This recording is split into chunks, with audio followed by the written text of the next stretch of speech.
Chapter 4, Geography, Class 8, and that is Industries. So, before I start this chapter, I would like to connect it with the previous chapters you learned in this book, which is resource development, I guess. So, yes, in this chapter, first we learned about the resources, then natural resources. Uh, then we learned the economic activities. There are three different sectors of economic activities: primary sector, secondary sector, and tertiary sector activities. So first it was agriculture, which we learned in primary sector activity. Now we are going to learn about industry, which is actually the manufacturing units, and this is going to be under secondary activities. So we are going to learn about it, and it's going to be very important. And after this, there's only one chapter left, which is the tertiary activities important part, that is human resource. We'll learn about it. So right now focus on this. And as I always tell, if you want to learn any chapter, you are supposed to go through the textbook, because if you're not learning from the textbook, you will not be able to get exactly what is required to be learned. And there are certain facts which you cannot just go through by a video. You cannot learn everything, so you have to read the textbook. That is important. So let's see what are the key points of this chapter. So first of all, we'll learn what actually is industry, and then we'll be learning the classification of industry on different basis. Then we'll be learning about the location affecting factors, the factors which can affect the location of an industry. And then we'll be learning about the industrial system, or industrial system, as we learned about the farm system. The same way we'll learn industrial system. Then we have industrial regions, and the last but not the least is the major industries distribution. And in this time, in the updated NCERT, rationalized and NCERT syllabus, we just have iron and steel industry, and cotton textile is not mentioned. It has been omitted. So we'll be learning only iron and steel industry. Let's start. So first of all, as I told you, manufacturing is the major activity done in the secondary activity. So let's learn about it. So manufacturing changes raw material into products of the more value to people. One example if I give, so you see that we grow cotton in the field as a primary activity, and then in the manufacturing department, what do we do with that cotton? We convert it into fiber, and then fabric. We convert it into fabric or shirt or any cloth we wear.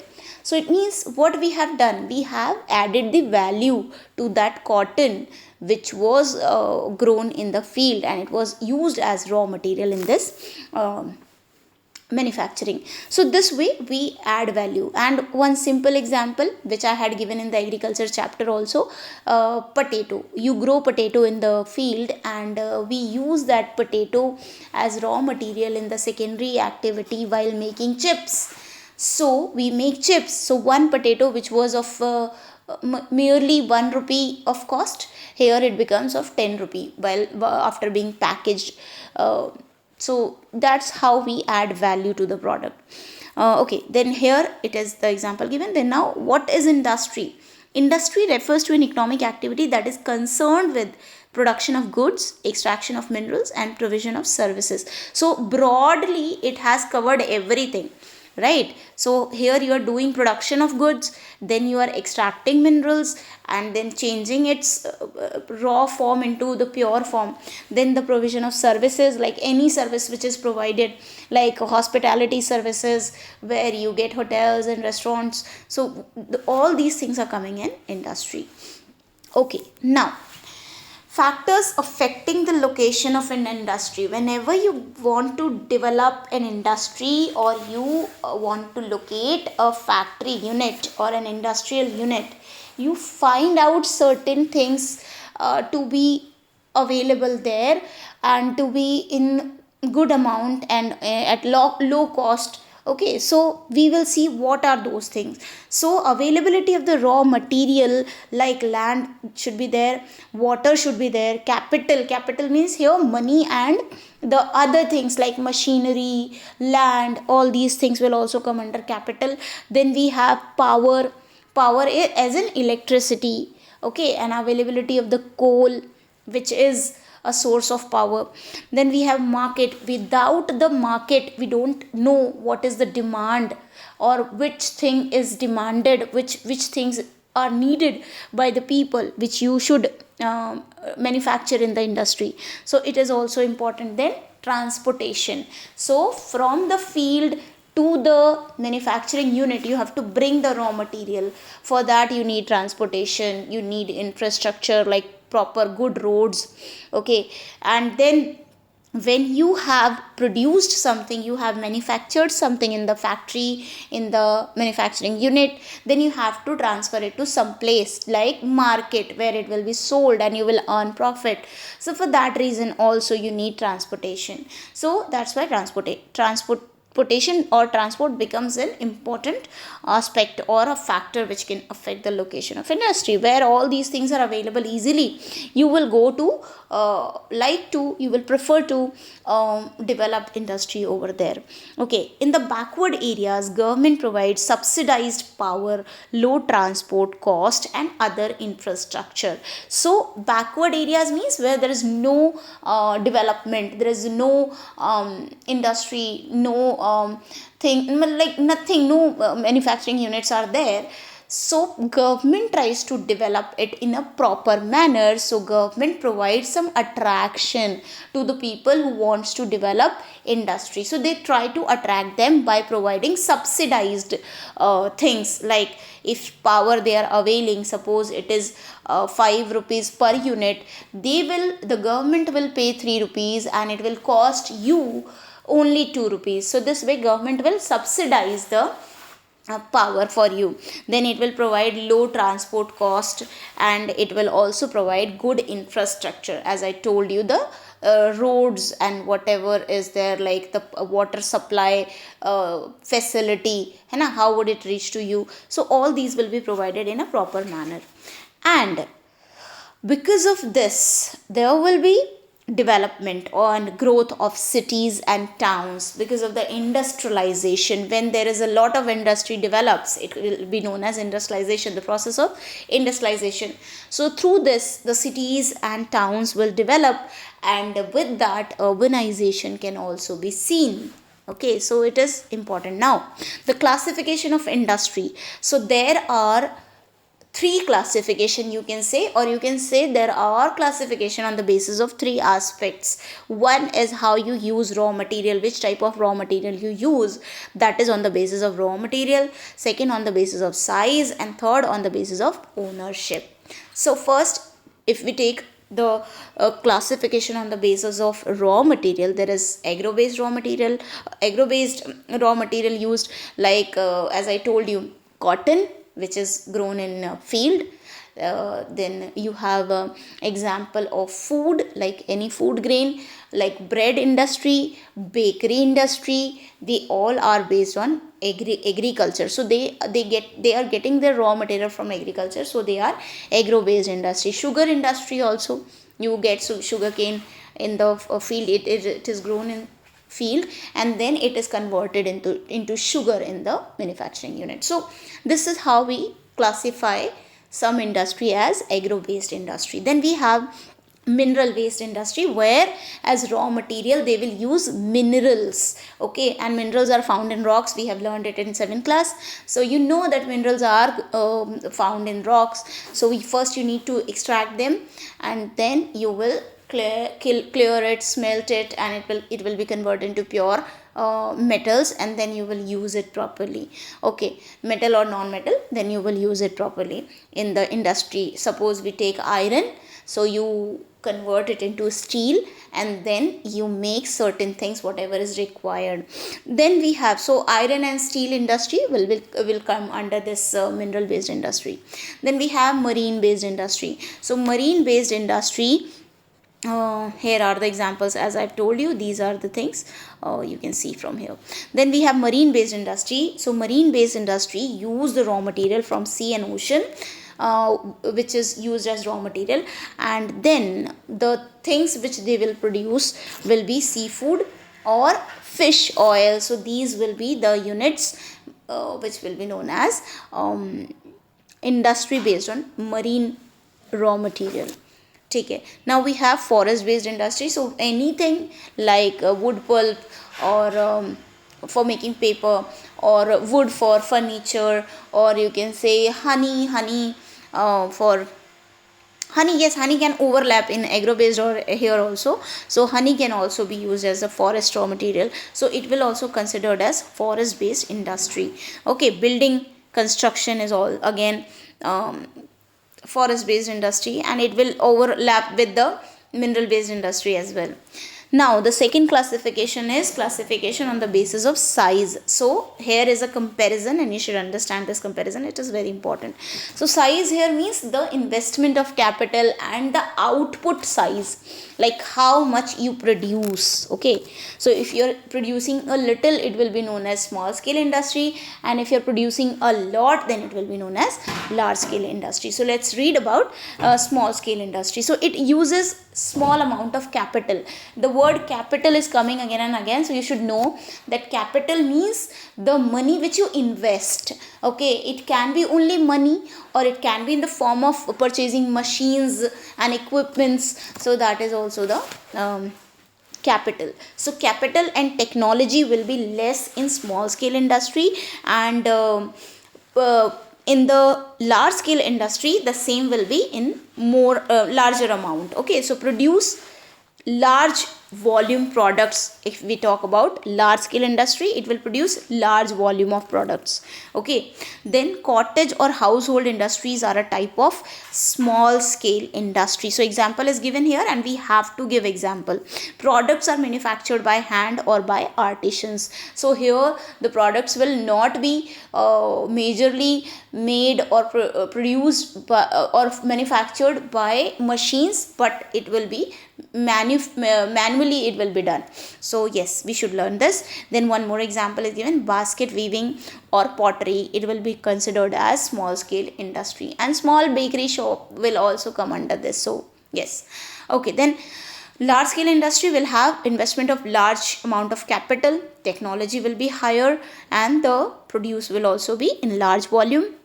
Then example, automobile or heavy industry. So car and aeroplane, parts of aeroplane, railway coaches, these are going to be large scale industry.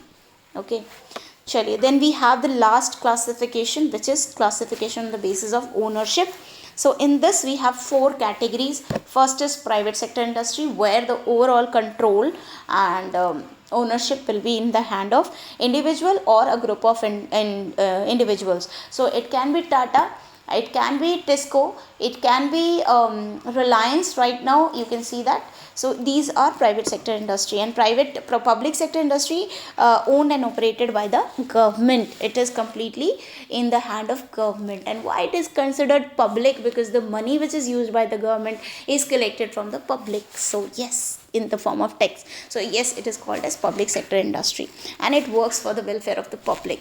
So owned and operated by the government, and the examples would be SAIL, which is Steel Authority of India Limited, and then you have HAL, which is Hindustan Aeronautics Limited. These are the examples. Joint sector, where government and private sector will come together and work together to develop an industry, that would be known as joint sector industry. Okay, so in this we have one example, Maruti Udyog Limited. Then next we have cooperative sectors. So cooperative sector industry would be where the producer of raw material, many producers if there is, they all will together come, and then they will develop an industry which will be known as cooperative sector industry. They will cooperate and they will develop it. So there will be multiple owners of that industry, and they will share the profit and loss together. So here we can say two examples of the successful cooperative industries are one is Anand Milk Union Limited, of which you eat butter, you drink milk and many other products. We all are familiar with Amul. And the second thing is Sudha Dairy, which is also quite famous in some of the states. Next we have industrial system. So whenever us in an industry work, there is a system working. First we have the input. We will give input like raw material, land, labor, capital, water, power and many other things we will put in. Okay, and then it will be processed. There will be certain processes like the processes which converts the raw material into the finished product, and then the output, the result, as we get the product, final product which we will find get, that is going to be known as finished products. And after selling them, the income which you will produce, that will also be known as the output of that industry. So this is how an industrial system work. And if we take an example of cotton textile industry, so cotton factory, where you will develop the factory, then labor, transport cost, all this will be included in input. And then there will be some processes like ginning, spinning, stitching, weaving, dyeing, all these will be the processes. And the output which it will give is the garments, clothes, which is going to be sold in the market and income will be produced. So this is how an industrial system works. Now from the world and the country India, we will be seeing how there are certain industrial regions where the government has supported, and also the industries themselves supported each other to grow, to help others to grow. So that we will learn in industrial region. So what is an industrial region? When a large number of industries located close to each other to share the benefits of their closeness. When they are together, they help each other. Suppose there is an industry of iron and steel, okay, and they are developing, they are producing certain rods and nails and certain equipment. So around in the surroundings there will be a certain factory like cement factory, there will be some factories some machinery making factory, tools making factory, and then it will be supported by that iron and steel, because that is the backbone of every industry. So this way they will support each other, and there will be a huge area, a cluster of industry will be developed in an area. So it will be known as industrial regions. And of course government also support these things. If you take the example of Gurgaon, 15 years back, if you see, at that place there was nothing, that land was quite backward, but due to the support which it got from the government, the multinational companies came to that area, and now you see Gurgaon, it is one of the best cities, you can say, or the hub of industries throughout the world. If you see, it is one of the best examples. So yes, this way you see the development of different industrial region, industrial hub. Okay, so major industries in the world are in the region, these regions. So the black part you can see in the map is going to be known as industrial region. So that one is eastern North America, where the Great Lakes are there. Okay, second is Western and Central Europe, you can see in the map. Then we have Eastern Europe, almost the complete Europe is going to be the industrial region. Okay, then we have Eastern Asia, where you have China, you have India. So there are many industries developed. Okay, in India there are certain regions which are located on the map. You can see Gurgaon, Delhi, Meerut, one is there. Then Mumbai, Pune cluster, there is one more. Then Bangalore, Tamil Nadu region. Then Hooghly region, which is in this West Bengal region, West Bengal state. Then we have Ahmedabad, Baroda region. Then we have Chota Nagpur industrial region, where a lot of minerals are available. Then we have Visakhapatnam, Guntur belt, which is not mentioned here. It is in the eastern coast. So there it is. Then we have Gurgaon, Delhi, Meerut, as I have already told. Kollam, Thiruvananthapuram, which is in Kerala region. So these are certain industrial regions in India. Now we'll talk about where are the major industries. These industries are located. So iron and steel industry will be found in Germany, US, China, Japan, Russia. Textile industry will be found in India, Hong Kong, South Korea, Japan, Taiwan. Information technology industry, which is known as emerging industry or sunrise industry, which means it is fast growing industry. Okay, so this is taking over the world. Like if you see information technology, everywhere everybody is talking about the data, the information and its analysis. So it is very very important nowadays, and it is growing very fast. So then this is known as emerging industry or sunrise industry.